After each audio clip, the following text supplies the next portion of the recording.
George Crump, lead analyst with Storage Switzerland. Thank you for tuning in today.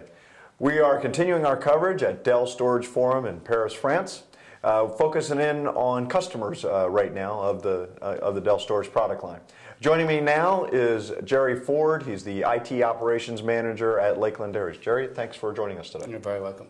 So first, before we jump into the technology, tell us a little bit about what you guys do there. Okay, we're a food manufacturing company. Inside our company we have three divisions. We have a agri division that supports our farmers, so it's a meal and feed for the cows. We have a food service industry that produces different products, so butters, ice creams, catering type products for hotels and that. And then we have a food ingredients powder division that's a very large, it's probably the third quarter provider to the business. Wow. It's a very large food powder manufacturing environment. Talking a little bit about technology, give us a feel for what the environment looks like. Okay, in our environment we would have, we went on a big consolidation push about 5 years ago. We have centralized everything into our central HQ. Mm-hmm. We virtualized everything, so everything's running on Hyper-V. We use System Center to manage it, and we use Dell Storage and Dell servers. Wow, okay. So a couple of interesting things. First of all, where is your headquarters? Our headquarters are in Cavan, which is just on the border between Southern Ireland and Northern Ireland. Okay. Okay, and then we have manufacturing plants roughly in 4 locations, about 50 to 60 miles between each of them. We have a sales and export division in Bromley. Mm-hmm. We have a joint venture company in Chicago. And then we have sales offices on every continent. Okay, well, great. So then, from a going back to the technology, let's talk about the Dell storage platforms. You're a little unique in that you've got a pretty good mix of the different platforms. Yeah. So talk about that a little bit. So we originally were a Dell a compelling customer. Mm-hmm. We were very scared when we heard about the merger. Mm-hmm. We were hoping that nothing would happen compiling or Copilot, especially.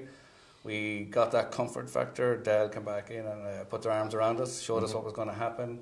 With that then, we've kind of gone fully Dell, so our laptops, our desktops, our servers, our storage, including PowerVault, EcoLogic, Compellent, and DX, we have the whole range. The only thing we don't have is Dell networking. Okay, wow. So you're really buying that better together concept, aren't you? Yeah. Counting on her anyways. So what type of applications are these storage systems supporting? Okay, they're supporting the main line of business applications, so ERP systems, lab management systems, file and print.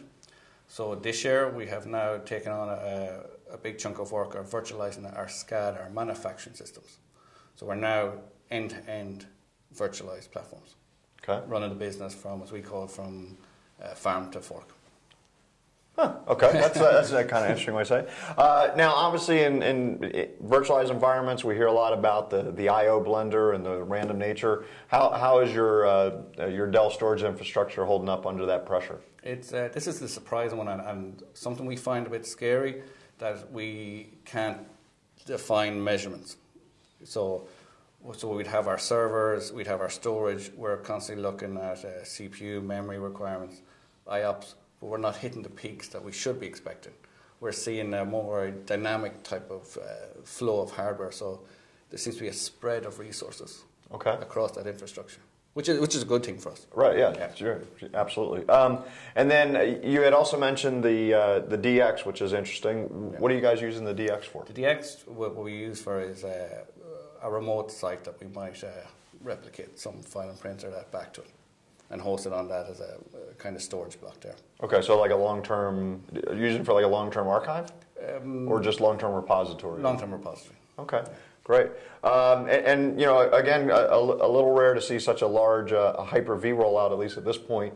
You know, we spent a lot of time focusing on how VMware integrates with the Dell hardware. How's the Hyper-V integration working for you? Okay, so from the very start of Compelling, we're very aggressive working with Hyper-V. So we've taken on Hyper-V when it was long-haul stage. We're right from the beginning, right from the start. With that, Compelling from day one had PowerShell compatibility. Right. So we had a lot of scripting and stuff we could do. Now we have the SMI-I. So that's just bringing it to a new level.